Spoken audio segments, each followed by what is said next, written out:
मार्गदर्शन करणाऱ्या, ग्रामीण जीवनातील हृदयस्पर्शी कविता देणाऱ्या काव्य सम्राज्ञी बहिणाबाई चौधरी यांच्या जयंती निमित्त विशेष परिपाठात सर्वांचे स्वागत करते.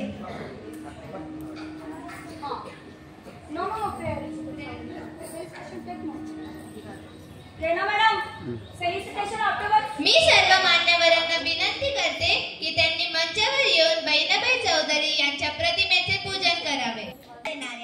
मराठी मातीचा गंध शब्दात गुंफणाऱ्या, ओव्या हीच आयुष्याची शिदोरी मानणाऱ्या त्या कवी मातेच्या चरणी आपले श्रद्धा सुमन स्मृतीपुढे आपण नतमस्तक होऊन नमन करूया. बहिणाबाई म्हणतात, देवा तुझा मी जप करीन, तुझं नाम घेऊन जग जगीन. अशा भक्ती भावनेने आपण आपली प्रार्थना सुरू करूया. Okay, today's prayer. All of you join your hands. Close your eyes. Start.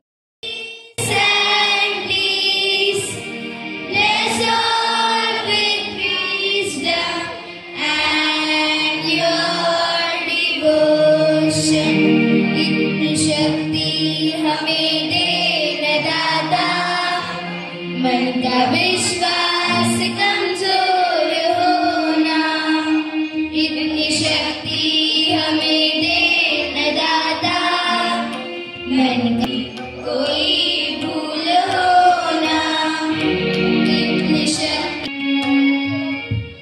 निसर्गाची गोड गाणी, मातीचा सुगंध आणि साध्या जीवनातील काव्य सगळ्यांचंच अप्रतिम चित्रण जर कोणाच्या लेखणीतून उतरलं असेल तर ते बहिणाबाई चौधरी यांच्या शब्दांमधून. बहिणाबाईंचे अप्रतिम काव्य रचना सादर करण्यासाठी मी आमच्या गायन समूहाला आमंत्रित करते.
हर्ष झाला मन मंदिरात, पाहुण्यांच्या अभिमानाने हर्ष झाला मन मंदिरात, करीत प्रेम भावाने आपले स्वागत या ज्ञान मंदिरात, या ज्ञान मंदिरात.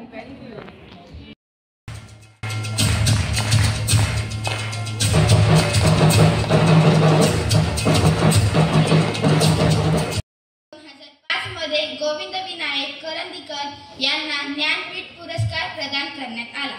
दुसरा, 23 ऑगस्ट 2021 मध्ये भारताने चांद्रयान-3 चंद्रावर यशस्वीरित्या उतरवले आणि हा दिवस अंतराळ दिन म्हणून घोषित करण्यात आला.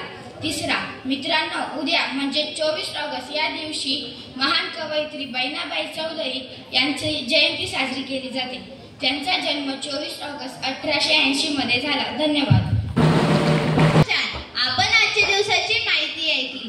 चला तर मग या माहितीचा उपयोग करून आपणही प्रेरणा घेऊया आणि आपला दिवस अर्थपूर्ण बनवूया. शब्द म्हणजे केवळ अक्षरांची मांडणी नाही, तर त्यातून ज्ञान, विचार आणि संस्कारांचा ठेवा आपल्यापर्यंत पोहोचतो. आपल्याला दैनंदिन जीवनात नवीन नवीन शब्द शिकणे ही एक अतिशय सुंदर सवय आहे. चला तर मग आजच्या परिपाठात शिकूया एक नवीन शब्द. आता सादर करण्यासाठी आमंत्रित करते. मला एक नवीन शब्द सांगणार आहे. राहुल. राहुल हे एक नाम आहे. याचा अर्थ, हा शब्द मूळतः राजवाडा किंवा देवाचे निवासस्थान म्हणजेच मंदिर असा होतो. याचा समानार्थी शब्द देऊळ आहे. वाक्य, पंढरपूर येथे विठुरायाचे भव्य राऊळ आहे. धन्यवाद. धन्यवाद समर्थ. निजवते भुक्या पोटी तिले रात म्हणूनही, आखडला दानासाठी त्याले हात म्हणूनही, ज्याच्या मध्ये नाही भाव त्याले भक्ती म्हणूनही, ज्याच्या मध्ये नाही जेव त्याले शक्ती म्हणूनही, त्याले शक्ती म्हणूनही. फक्त कथा कविता ऐकण्यातच नाही, तर आपल्या ज्ञानाचा खजिनाही वाढवण्यात आपण मागे राहता कामा नये. बहिणाबाई चौधरी यांच्या जीवनाशी, त्यांच्या कार्याशी आणि सर्वसाधारण ज्ञानाशी काही रोचक प्रश्न विचारण्यासाठी मी आमंत्रित करते अवधूतला. सर्वांना मित्रमैत्रिणींनो, आज मी तुम्हाला काही बहिणाबाई विषयी प्रश्न विचारणार आहे. पहिला प्रश्न, खानदेशाची कवयित्री म्हणून कोणाला ओळखले जाते बरं? अगदी बरोबर. बरोबर उत्तर आहे बहिणाबाई चौधरी. बहिणाबाई चौधरी यांचा जन्म केव्हा झाला?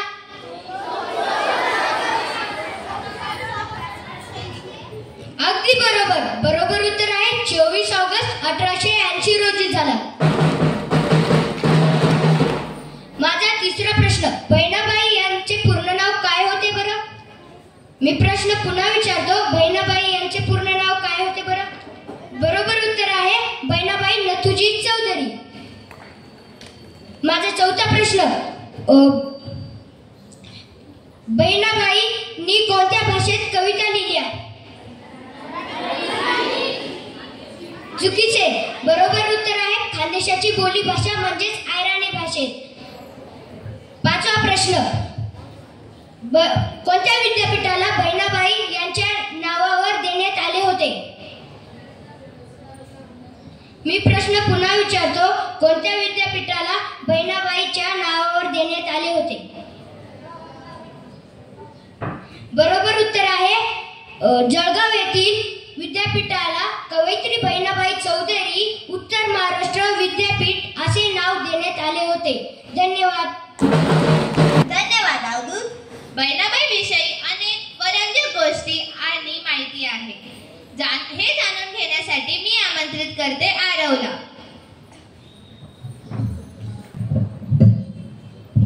सुप्रभात सर्वांना. आज मी तुम्हाला बहिणाबाई चौधरी यांच्याविषयी काय रंजक माहिती सांगणार आहे. तर पहिली, बहिणाबाई चौधरी यांनी कोणतेही औपचारिक शिक्षण घेतले नव्हते, तरी सुद्धा त्यांची कविता इतके गोड व सहज सुंदर की लोक त्यांना जनकवयित्री असे म्हणतात.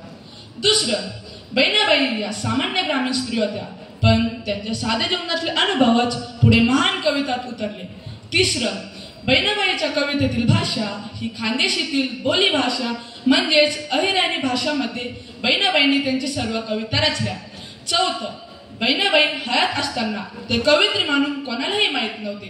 त्यांच्या निधनानंतर त्यांची पहिली कविता संग्रह प्रकाशित झाले व त्यानंतर ते सुप्रसिद्ध होऊन जगासमोर आले.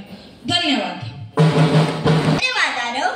आपल्याला मातीच्या सुगंधाने भरलेली भाषा, ग्रामीण जीवनाचा साधा सरळपण पण हृदयाला भिडणारा अनुभव आणि मायेने ओथंबलेले शब्द हे सारे गुण ज्या कवयित्रीच्या लेखणीतून प्रकट झाले त्या म्हणजे आपली लाडकी बहिणाबाई चौधरी. तर त्यांच्या जीवनातून बहिणाबाईंचे व्यक्तित्व आपल्या शब्दातून व्यक्त करण्यासाठी मी आमंत्रित करते क्रांतीला.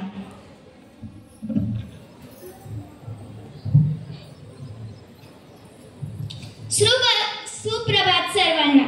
सन्माननीय व्यासपीठावरील सर्व मान्यवर, इथे उपस्थित सर्व शिक्षक आणि माझे विद्यार्थी मित्रांनो, ज्या कधीच शाळेत नाही गेल्या पण त्यांच्या कविता आजही विद्यापीठात व शाळेत शिकण्यासाठी आहेत अशा थोर कवयित्री म्हणजे बहिणाबाई चौधरी. ऐका संसार दोन्ही जीवाचा विचार, देतो दुःखाला होकार आणि सुखाला नाकार. आज आपण बहिणाबाई चौधरी यांची जयंती साजरी करत आहोत. बहिणाबाई यांचा जन्म 24 ऑगस्ट 1880 जळगाव येथे आसोदे या गावात झाला.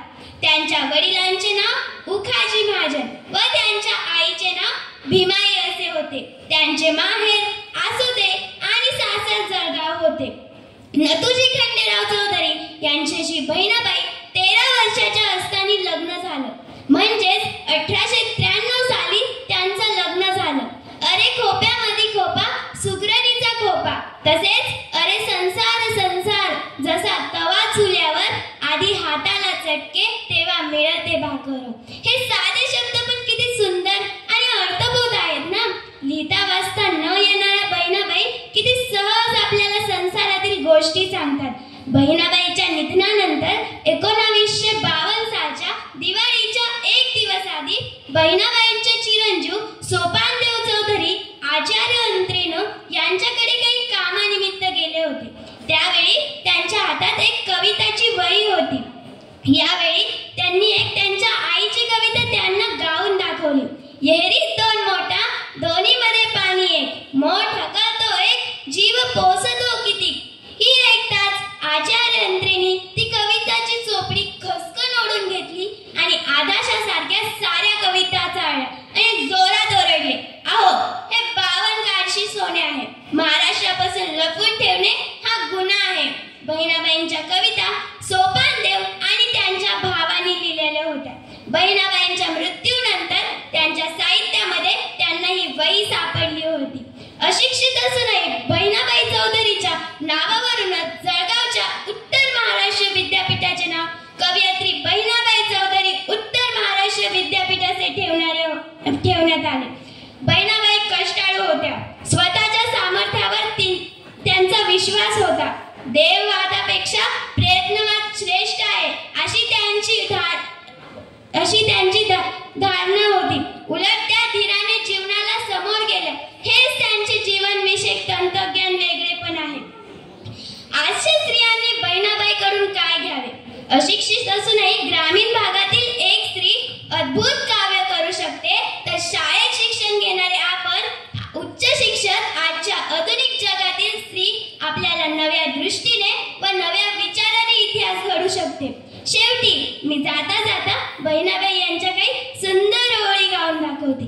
जीव तो लाई लाई चैत्र वैसागाचं ऊन, पाय पडता लौकित शीन जातो निघिसान, शीन जातो निघिसान.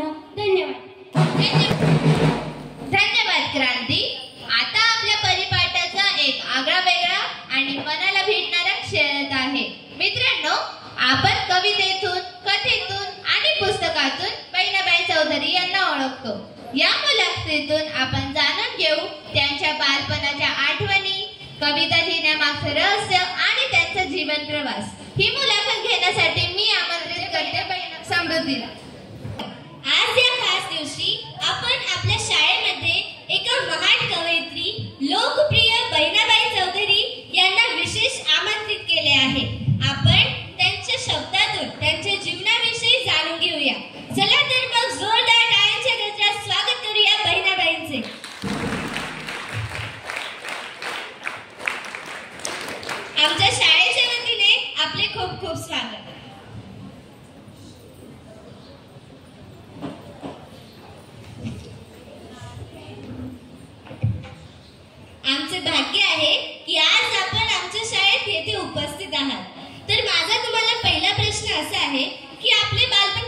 असते? माझा जन्म जळगाव जिल्ह्यामध्ये आसोदे गावात झाला. मी कधीच शाळेत गेले नाही, पण माझं शिक्षण हे आयुष्याच्या पुस्तकातून झाले आहे. मला लहानपणापासून ओव्या, गाणी व कविता रचायला खूप आवडायच्या. घरातले काम करताना किंवा शेतात काम करताना आपसुकच शब्द ओठावर यायचे. माझी माय सरस्वती मले शिकवते बोली, माझी माय सरस्वती मले शिकवते बोली, लेक बहिणाईची मनी किती गुपित पेरली, किती गुपित पेरली. वा, सुंदरच. तुमच्या कवितेमध्ये कोणते विषय असायचे व इतक्या सुंदर अशा कविता सुचायच्या कशा तुम्हाला? बाळा, मी तुझ्या वाणी शाळेत जरी गेले नसेल तरी निसर्गाच्या शाळेत रोज जायचे बरं. माझ्या कवितांमध्ये निसर्गाचं सौंदर्य, शेतकरी लोकांचं जगणं, माणसाचं सुख दुःख, आनंद, देवावरची श्रद्धा असे विषय आहे बघ. मी जे पाहिले, अनुभवले त्या भावना मनातून कवितेत उमटल्या. खरंच किती आश्चर्याची गोष्ट आहे. तुम्ही कधी शाळेत गेल्या नाही तरी इतक्या सुंदर अशा कविता तुम्ही लिहिल्या. माझी एक विनंती आहे की तुम्ही शेतात काम करताना किंवा घरातील कामे करताना तुम्हाला सुचलेल्या काही ओळी आम्हाला म्हणून दाखवा. शेतात काम करताना मी भरपूर कविता केल्या आहेत. त्यातल्या काही ओळी मी तुम्हाला म्हणून दाखवते. उन्हा वाऱ्याशी खेळता एका एका कुंभीतून परगटली दोन पाना, जसे हात जोडी सण टाळ्या वाजवती पान, जसे हात जोडी सण टाळ्या वाजवती पान. अप्रतिम. खरंच तुम्ही निसर्गाशी एकरूप होत्या. त्यामुळे जीवनाचं तत्वज्ञान तुम्ही किती सहजपणे या सोप्या शब्दातून मांडलं. माझा पुढचा प्रश्न हा आहे की तुम्ही कधी शाळेत गेल्या नाही, लिहिता वाचता येत नव्हते, मग इतक्या सुंदर अशा कविता जगासमोर आणल्या कशा व त्या लोकप्रिय कशा झाल्या? माझा लहान मुलगा सोपानदेव चौधरी शाळेत जायचा. अभ्यास करायला माझ्या जवळ बसायचा. मी ओव्या म्हणताना सोपानला त्या खूप आवडायच्या. तेव्हापासून मी जेव्हा गाणी म्हणायचे तो त्या वहीत लिहून काढायच्या. माझ्या सोपानमुळे माझ्या कविता तुमच्यापर्यंत पोहोचल्या. खरंच कविवर्य सोपानदेव चौधरी यांना शततः धन्यवाद. त्यांच्यामुळे शब्दांचा हा अमूल्य खजिना आमच्यापर्यंत पोहोचला. तुम्ही आमच्यासारख्या विद्यार्थ्यांना काय संदेश द्याल?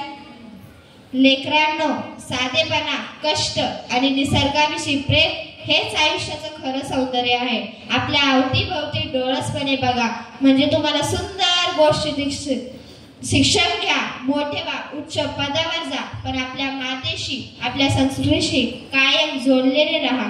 आपल्या मातृभाषेवर प्रेम करा. हेच मी माझ्या ओळीतून सांगते. जग जग माझे जीवास जगना तोळाच, उच्च गगनासारख धरित्रीच्या मोलाच, उच्च गगनासारख धरित्रीचा मोलाच. किती सुंदर, सहज व सोप्या शब्दात तुम्ही जीवनाचं तत्वज्ञान मांडता. खरंच तुमच्याकडे जादूच आहे. शेवटचा प्रश्न म्हणणार नाही, पण एक विनंती करते.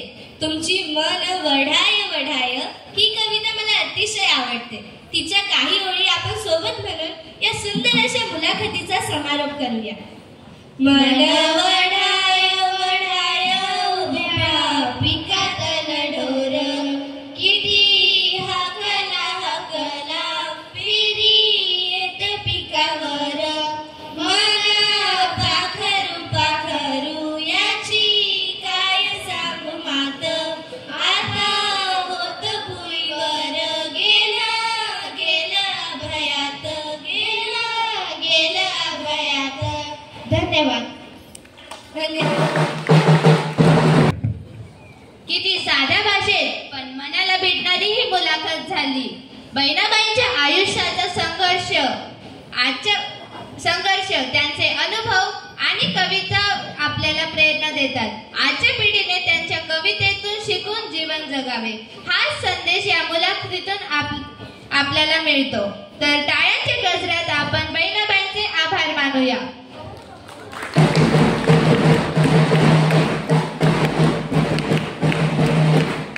कविता ही केवळ शब्दांची रचना नसते, तर ती मनातील भावनांचा प्रवाह असते. बहिणाबाई म्हणतात, ग्रामीण जीवनातील संस्कृतीचा निसर्गाची शोभा आणि मातृत्वाची उभा आहे. आज आपण त्याच कवितेच्या भावविश्वाला ताल, लय आणि रंग देणार आहे. सुंदर नृत्य सादर करीत आहे इयत्ता 7वीचे विद्यार्थी.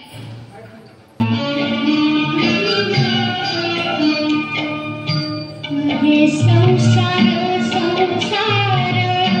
जसा तवा चुन्ह्यावर आधी हाताला चटके तेव्हा मिळते भाकर. अरे संसार जसा तवा चुन्ह्यावर आधी हाताला चटके तेव्हा मिळते भाकर.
Respected committee members, Honorable Kavita Kadam ma'am, Honorable Parmita Nandi ma'am, respected Bhondwe sir, Vice Principal Datta ma'am, Academic Head Gehna ma'am, Rani ma'am,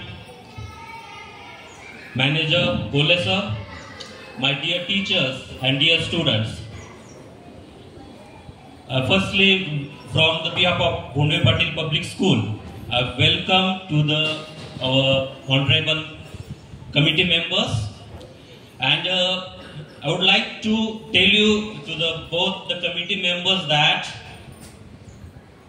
today the Behnabai Chaudhary is a birth anniversary, and she was very famous poet, totally illiterate woman. She was not able to write a single word also, but she just speak just like I'm speaking, like she's just singing the poems. So her birth anniversary, that's why we conduct today's assembly in Marathi. Privileged and honored to welcome the honorable dignitaries. So first of all, I want to welcome Honorable Mrs. Kavita Kadam ma'am, Principal of Army Public School, Dighi, Pune, to enlighten us with her thoughts.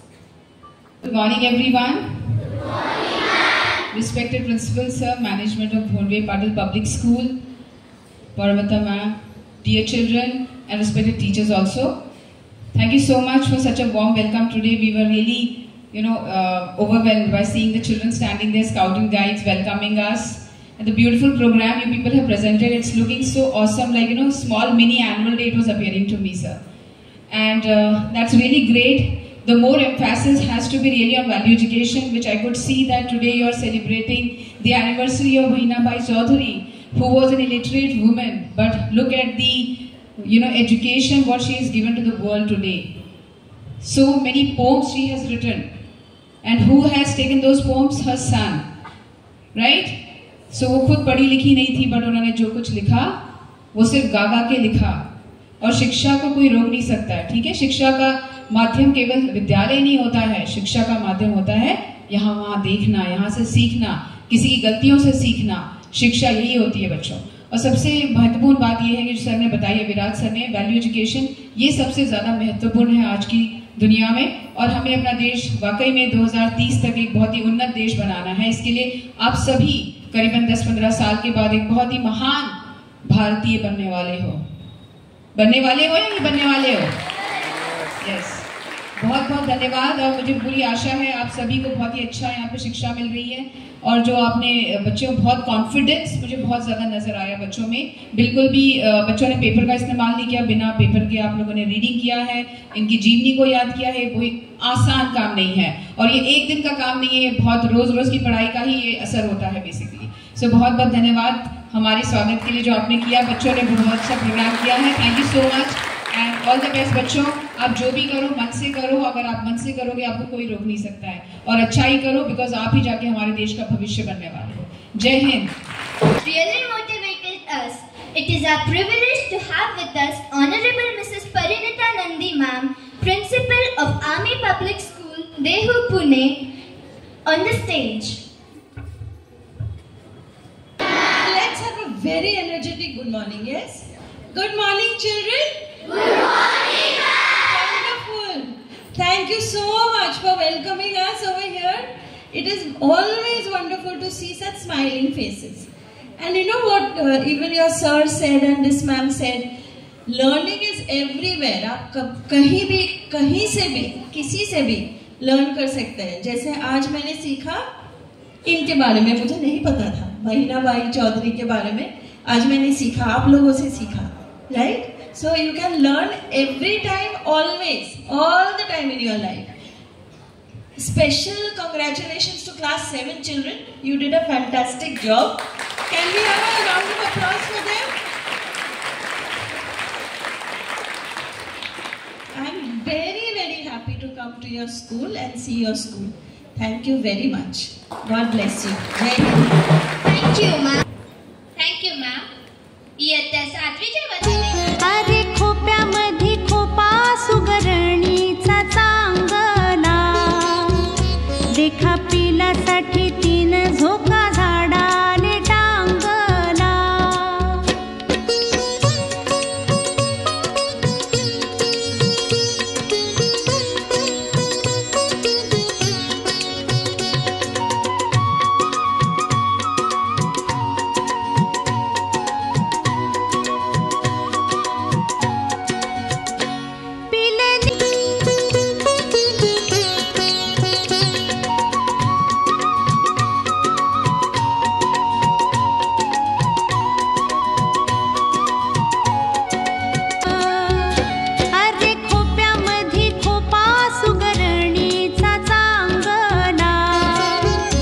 देखा पिलासाठी 3 झोका